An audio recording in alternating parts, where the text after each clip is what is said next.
For 1,000 years, the story's been told Rumpelstiltskin. of the child of hell who feeds on human souls. Rumpelstiltskin. Now, the terror is real. The legend lives. Prepare to die, Rumpelstiltskin. This ain't no fairy tale. Rated R. Now playing at select theaters.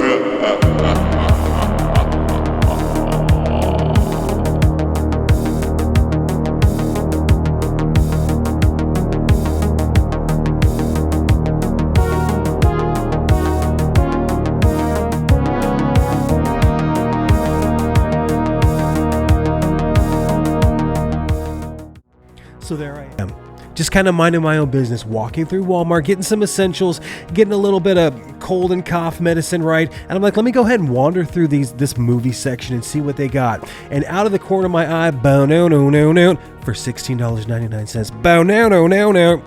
How in the fuck do you pass up Rumpelstiltskin from TerrorVision, the collector's edition Blu-ray, for $16.99? You can't. I actually gunned to my head, would you do it again? I probably would. I'd probably have 4 of those if I kept finding myself in that situation. Is this my favorite movie? No. Did I need it on 4K? Absolutely not. Do I think TerrorVision is badass for restoring films that are lost in time, where there's those weird nostalgic collectors like me out there that in 95 I was just a punk kid, right? I remember exactly that's more what this video is going to be about, is how I remember Rumpelstiltskin. We're going to talk movie first and my experiences, but how awesome are the dudes at TerrorVision Video? Can you imagine restoring, putting out films like this that are just lost in time?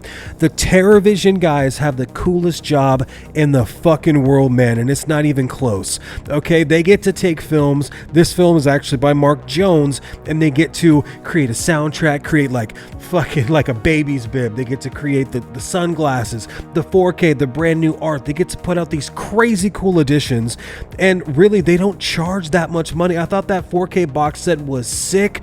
I was like, yeah, I'm only going to watch this movie once every 1,000 years whenever the curse is due again. This isn't Leprechaun. That doesn't mean that this is a bad film. It's just, it is what it is. And if you want to know about the story of Rumpelstiltskin, it's a tale as old as time, man. It begins in Europe in the 1400s, okay? And like so many of those ancient fairy tales, we've got pissed off villagers. We've got a bollywog-looking creature getting his comeuppance. She promised me a baby. I spun her some gold. Thy magic is black as pitch. How about a curse 1,000 years later, old Feather? I don't fucking know, man.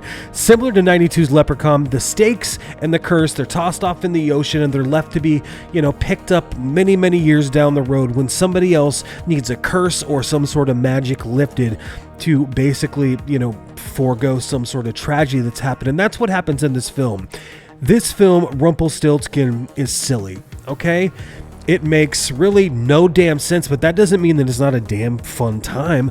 And if, when I was fucking 12 when this came out, this, this was everywhere, man. The poster was everywhere. This was on every single mom and pop, Mr. TV, Video Update, Hollywood Video, Blockbuster Video, wherever I was at. You could not get away from Rumpelstiltskin because there was a lot of movies like this that were huge.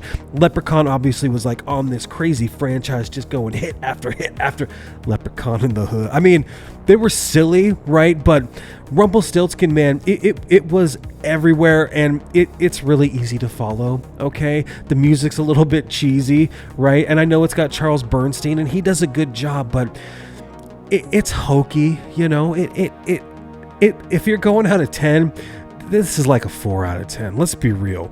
That doesn't mean I don't love it because of the feelings that I have for it and the way that I remember it, okay? The design of him is pretty great. I think that the cover image is actually better. You do get Kevin Yeager, you probably remember from the Nightmare franchise, Trick or Treat, Chucky, Sleepy Hollow, Hellraiser, and of course, I'm on fucking so much Dayquil, man.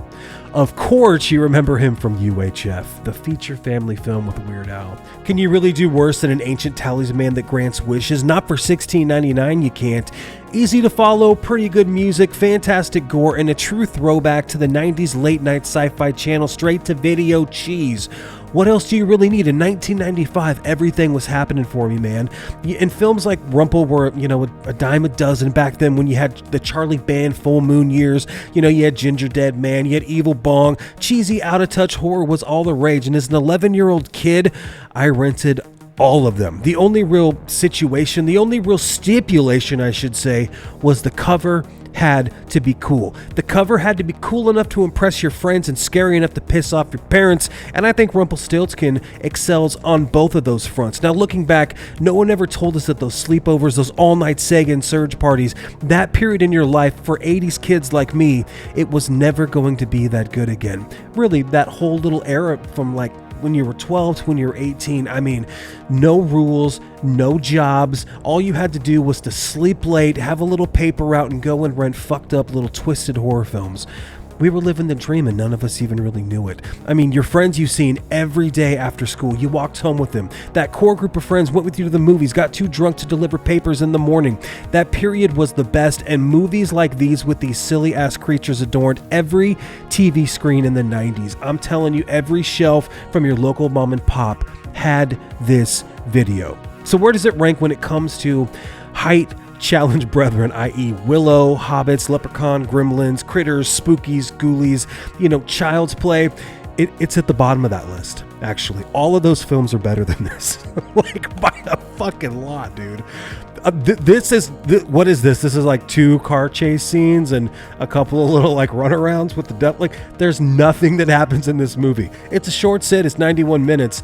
I'm not recommending it for people that haven't seen it. If you grew up with Rumpelstiltskin, you know, you love it. You own it on VHS. It's fun to have. It's cheeky. It's a throwback. You know, you might as well have like Godzilla versus a shark. It's cheesy like that, but it's not better than Willow. It's not as cool as any of the Ghoulies movies. It's definitely not as good as Gremlin or Leprechaun or any of that shit, but it's kind of charming in a way, and I still kind of love it. So I'm gonna go ahead and say for $16.99, this is what you get, man. You get your money's worth. Okay, it has this really cool new art that kind of feels like a storybook fairy tale, and then it's got a really nice inside kind of cover painting illustration there. And there's tons of special features. There's no reason that we should have this much special features for $16.99. And I think for that, man, TerrorVision, hats off to you guys. I do kind of like secretly hate this film. I was not going to get it on 4K. If it drops down to 25 bucks, I'd probably get that box set just because it's cool to have all those TerrorVision ones. I got 4 or 5 other big chunkies. It'd be kind of cool to have that. I just don't see a lot of rewatch value, but for $16.99, go to your local Walmart, man. Pick that thing up, because when you go online and try to buy it, it's like 26 bucks. But if you just go in person and find it, get out the door for $17, right? Get yourself something a little beverage, right? Get yourself back in your car, get home, put this thing on, text a few buddies, man. Take a couple rips, take a couple of nips, take a couple pulls, and just see what happens. And you're probably going to have a decent time. You're definitely going to remember the 90s and that era of hazy, smoke-covered fun. That's it. I love you. Take care.